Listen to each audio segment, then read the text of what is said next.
Jadi kita jalan menuju ke lokasi ini, ada hal-hal yang memang sangat unik bagi saya. Unik apa sih yang membuat saya unik? Dari sebuah bendungan gaib, dari sebuah istana yang gaib, ataupun dari suatu perwujudan dari penampakan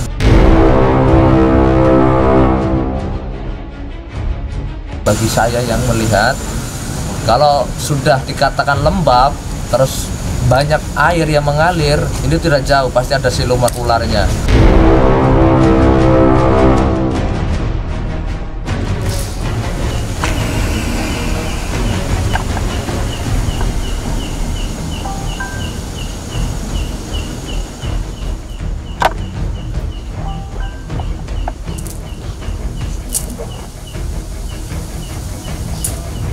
Al-Kafi salatullah ala safi salamullah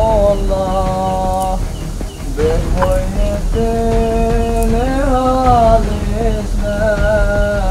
min al-balwa ya Allah. Episode kali ini, Gus Azhar akan menguak sosok jin wanita cantik yang pernah dihadirkan ketika Gus Azhar sedang bertugas untuk meruat kediaman Ibu Irma di Kota Bogor pada tahun lalu. Tepatnya pada hari Sabtu, tanggal 30 November tahun 2019. Di sini Gus Azhar juga akan menjelaskan tentang sisi kegaiban yang ada di Kota Bogor tersebut. Bagaimanakah kelanjutan kisahnya? Langsung saja kita saksikan video berikut ini. Dan jangan di-skip supaya tidak terjadi gagal faham. Selamat menyaksikan. Bismillahirrahmanirrahim. Alhamdulillahirabbil alamin. Allahumma sholli ala sayyidina Muhammad wa ala ali sayyidina Muhammad. Bersyukur kepada Allah Subhanahu wa taala, bersolat kepada sayyidina Nabi besar Muhammad sallallahu alaihi wasallam. Moga-moga kita sebagai hambanya selalu mendapatkan ridha, hingga kita sebagai umatnya selalu mendapatkan syafaatnya di yaumul qiyamah nanti. Amin Allahumma amin ya rabbal alamin. Untuk semua saudaraku yang ada di Indonesia maupun ada di luar negeri, di mana saya masih teringat dalam sebuah perjalanan saya pada tahun 2019. Pada saat itu saya diundang oleh seorang jamaah di daerah Jabodetabek, letaknya yaitu ada di daerah Bogor. Saya bersama santri hingga para jamaah lover Jabodetabek melangkah ke sebuah lokasi, yaitu di kediamannya Ibu Irma selaku Syaibul Hajat. Pada saat itu saya menyempatkan waktu untuk mengungkap sebuah tabir hingga menelisik sejarah yang ada di Bogor. Tentunya di sini saya akan menelisik tentang kehidupan sosok Nyai Ageng Nawangsari. Moga-moga yang saya ucapkan menjadi pembelajaran untuk kita semua, bahwa sejatinya kita hidup berdampingan dan harus saling menghormati satu sama lain, walaupun kita semua ini berbeda zat dari antara dunia nyata maupun dengan dunia mereka, yaitu dunia yang gaib. Dalam takdim saya untuk salah satu sosok yang datang kepada saya, di mana beliau mengaku bernama Kiai Ghalib Al-Bagir. Nah, silsilahnya sosok Nyai Ageng Nawangsari dari manakah ya? Jadi yang saya temukan, silsilahnya Nyai Ageng Nawangsari ini anak dari Kiai Ghalib Al-Bagir, sosok ulama, sosok orang terpenting di alam jin. Beliau, ayahanda beliau dulu itu mengikuti salah satu ulama pejuang di Indonesia yang ada di Bogor, berkiprah membantu pejuang tersebut untuk memberikan semangat, memberikan motivasi, memberikan energi yang positif ketika terjadinya perang dunia yang kedua, atau sebelumnya, kemerdekaan lebih tepatnya. Nah, Pertanyaannya, pada saat itu anak siapa dan anak keberapa ayahandanya? Nawangsari ini anak dari Kyai Ghalib Al-Bakir yang sempat mengaku pada saat itu kepada saya, dan kemudian anak keberapa untuk Nyai Ageng Nawangsari sendiri, dia memiliki saudara laki dan juga adik perempuan. Kemudian anak keberapa? Ayahandanya untuk anak keberapa? Ayahandanya wallahu a'lam. Karena saya lebih tertuju membahas tentang sosok Nyai Ageng Nawangsari. Saya belum mendapatkan jawabannya, tapi sementara jawaban yang saya dapatkan pada saat itu, Nyai Nawangsari ini anak kedua dari 3 bersaudara. Jadi dia punya kakak laki-laki dan dia punya adik perempuan. Tentu saudara akan bertanya-tanya nih, bagaimana kehidupannya di masa lalu, di masa kecilnya. Kehidupan sosok Nyai Ageng Nawangsari di masa lalu itu lebih kepada penggemblengan untuk peribadatan ataupun penyembahan kepada Allah Subhanahu wa taala, yang diajarkan langsung dari ayahandanya beliau untuk menjadi seorang mursyid ataupun guru, bisa dikatakan, ataupun ustazah zaman modern milenial zaman sekarang. Jadi Nawangsari ini ibarat kata, seandainya ada di dunia manusia, Nawangsari ini kehidupannya jauh di bawah rata-rata. Seandainya di kehidupan manusia, ayahnya ataupun orang tuanya Nawangsari ini mendidik Nawangsari dan saudara-saudaranya untuk menjadi pribadi yang dapat bermanfaat untuk golongannya dan untuk orang lain, mungkin pemanfaatan untuk keseimbangan di dunia jin dan di dunia manusia. Pada masa kecil, sosok Nyai Ageng Nawangsari pun bisa dibilang bagi saya secara pribadi seperti lebih kepada banyak dilemanya. Karena sosok Nyai Ageng Nawangsari ini parahnya yang begitu cantik, anggun. Dari sejak kecil banyak juga yang mencoba melamar beliau, banyak yang mencoba mendekati beliau, bahkan pamannya, naudzubillah, pamannya sendiri di alam gaib itu mendekati dia untuk menjadikan ataupun menodai dia. Katakanlah bahasa kasarnya begitu.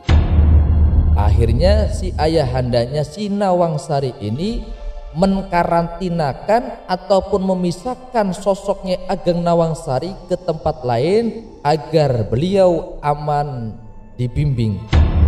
Jadi Nawangsari sendiri saat itu diarahkan ke pondok pesantren, salah satu pondok pesantren yang besar di Bogor.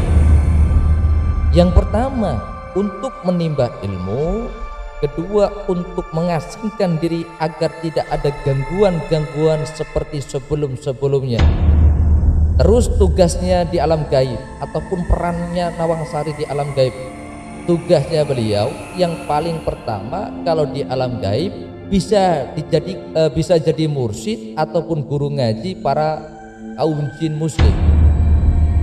Yang kedua, dia bisa menjadi tabib ataupun pengobat.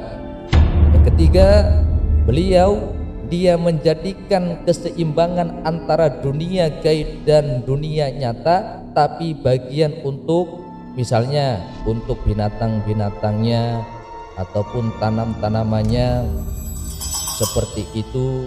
Jadi dia menjadi balance ataupun penentuan keseimbangan antara dua dunia yang ada di Bogor. Kemudian bagaimana pandangan alam yang di lokasi Bogor pada saat itu? Kalau pandangan saya yang di alam di lokasi Bogor saat itu, sebenarnya ini masih menyimpan banyak misteri, dalam artian yang kita ungkap ataupun kita kuak, baik itu secara nyata ataupun gaib, itu hanya sekitar 5:1%. Dari yang tidak pernah bisa ditemukan, masih banyak hal-hal tersembunyi, masih banyak hal-hal yang perlu kita cari dan kita lebih dalam menggali lagi.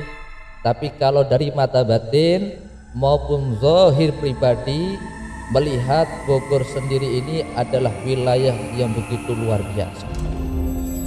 Dari segi kegaibannya yang luar biasa, bioenerginya, alamnya sendiri pun masih sangat bagus.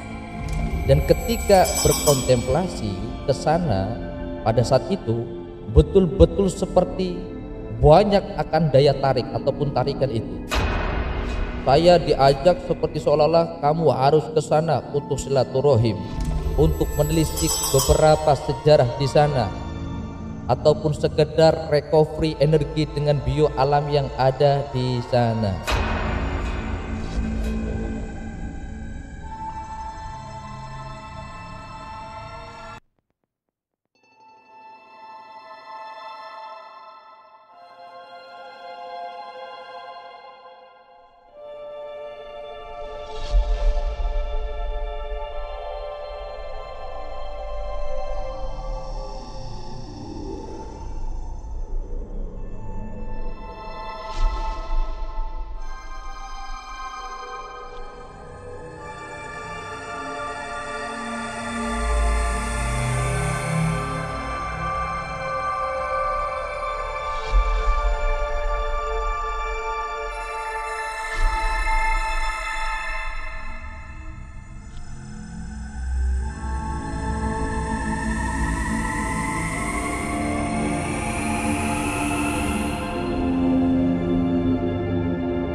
Misalnya ke gunung toh,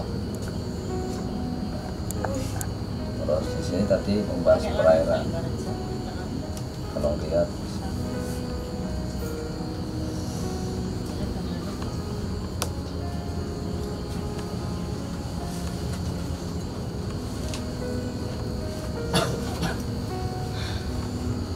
waktu saya sendiri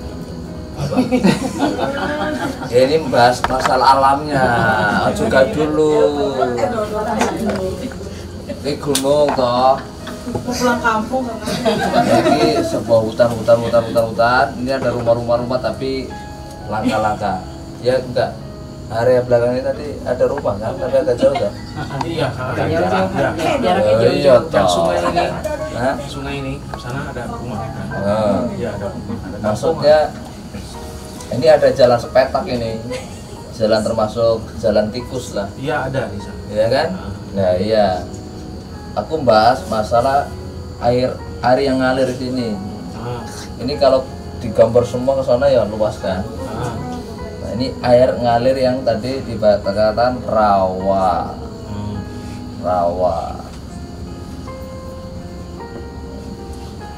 Di sini ada rawa. Kalau posisi makomnya di sini. Kalau lihat dari Bunjer tadi, dari dimensi sana. Dari sana. Iya.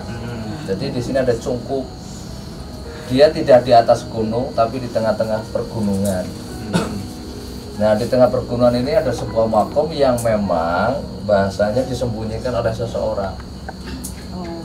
Nah, kalau saya ngelihat dia adalah seorang kiai desa yang memang dulu sempat berdakwah agama, tapi dia sifatnya nggak dikeramatkan, dan identitas makom ini jarang orang ketahui.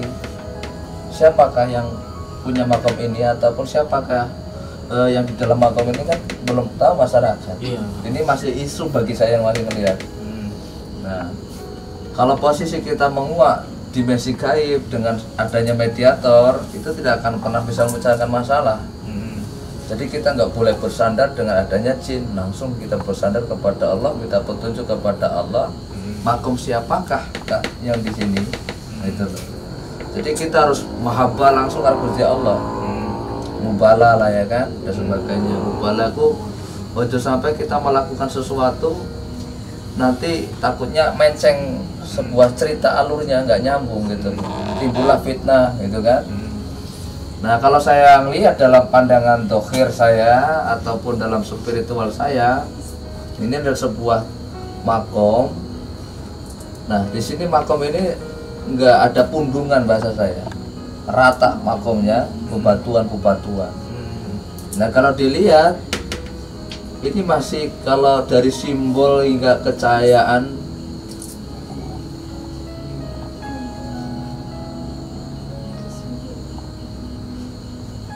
di makomnya kayak gini, ini batu-batu kotak-kotak di sini. Itu alam ya Pak Toto? Hah? Alam ya Pak? Batu alam. Bukan pasangan orang bukan? Bukan. Jadi memang sudah dari zaman saat itu. Kalau aku melihat ini kiai besar, ini kata ulama lah gitu kan. Tapi kan saya tidak bisa menjelaskan secara detail karena saya harus riyadhah dulu gitu kan. Harus ada proses perjalanan gitu kan. Takutnya kita mengucapkan kalimat terus takutnya ini nanti aku yang salah, ini bisa dosa kan gitu. Makanya diriadoi dulu untuk membuktikan siapakah orang yang meninggal di makam tersebut. Nah, oke, next. Di sini ada sebuah perairan. Ini kan perairan itu kan muter. Iya betul. Ya kan? Benar nggak? Iya. Sampai orang sini toh? Iya betul. Nah, iya. Karena posisi kita tadi syuting ini di sini, di lokasi ini. Iya betul. Oke.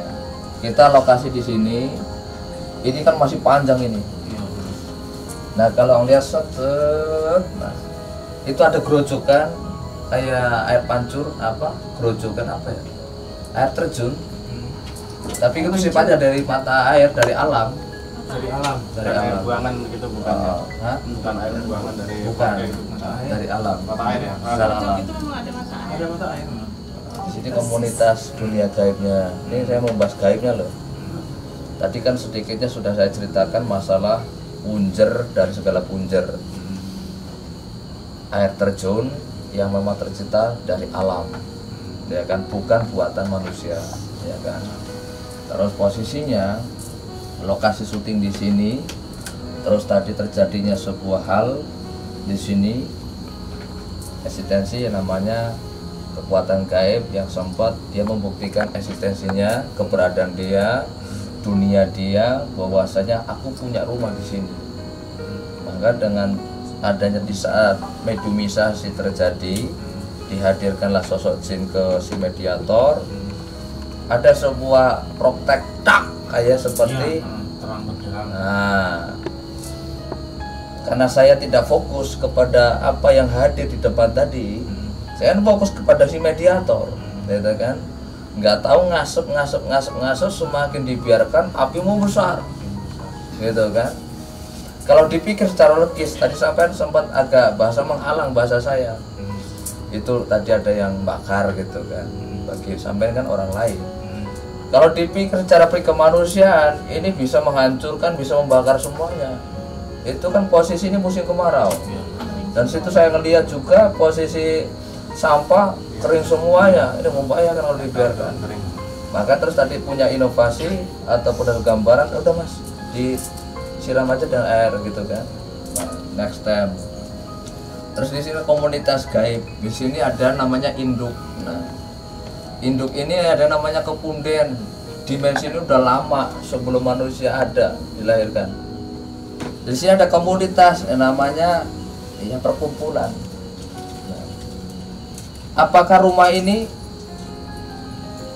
ada kiriman dari seseorang? Tidak. Apakah ada yang nanam di rumah ini? Nggak ada. Alami. Jadi alami. Jadi unsur energi ini karena sangat kental, maka otomatis rumah ini nggak kelihatan, ketutup. Kalaupun ada orang datang ke sini, rumah ini benar-benar nggak ada, gitu loh. nek wong juling motone tajam, ya dia bisa ngelihat, nggak mungkin kebablasan. Karena ada sebuah bendungan, komunitas-komunitas gaib di sini, maka di sini seperti ini. Nah, ini dia satu titik muter, namanya pusar bumi, gitu mas. Nanti yang di sini gitu kan, kalau dia mau pergi kemana atau kemana, pintunya ke sini ya. Ini nanti bebas sana. Jadi kita kan kalau punya rumah ada pintu depan, pintu belakang. Dan di sini juga ada puncer, di sini ada pusar namanya. Pusar. Di sini pusar buminya, di sini ada pusar bumi. Kalau saya lewat sini, nanti akan tembus kemana nih? Ke Jawa mana kah? Kerajaan mana kah? Gitu kan. Di sini juga ada pusar. Nah, pusar itu ada sebuah terowongan dimensi yang gaib yang begitu luas itu kan. Nanti setelah kita mumpul secara spiritual ke atas, maka nanti kita akan bertemu dengan sebuah dimensi yang lain. Entah di Cirebon, di mana, gitu, paham nggak? Nah ini kan kalau dipikir secara dohir, perjalanan saya belum pernah datang ke sini. Secara jasmani saya nggak pernah ke sini. Saya nggak pernah terjun, nggak pernah adaptasi dengan masyarakat, dengan warga-warga ataupun sebuah daerah yang di sini. Oh, saya baru datang. Kenapa bisa saya menceritakan tentang masalah unsur manusia, unsur dimensi manusia di sini ada ini ya iya. Karena di situ manusia diberikan kemampuan oleh Allah ya kan. Dalam perjalanan spiritual pada hakikat kegaiban yang sebenarnya. Kalau memang benar-benar itu dipulungi, yang dijuluki seorang supranatural ataupun dekatan spiritual, dia bisa melesback di masa babat sebelum Indonesia diciptakan gitu. Jadi bisa menembus dari masa-masa di saat zaman peperangan di masa lalu gitu. Inilah kelebihan manusia yang diberikan kemampuan oleh Allah Subhanahu wa taala.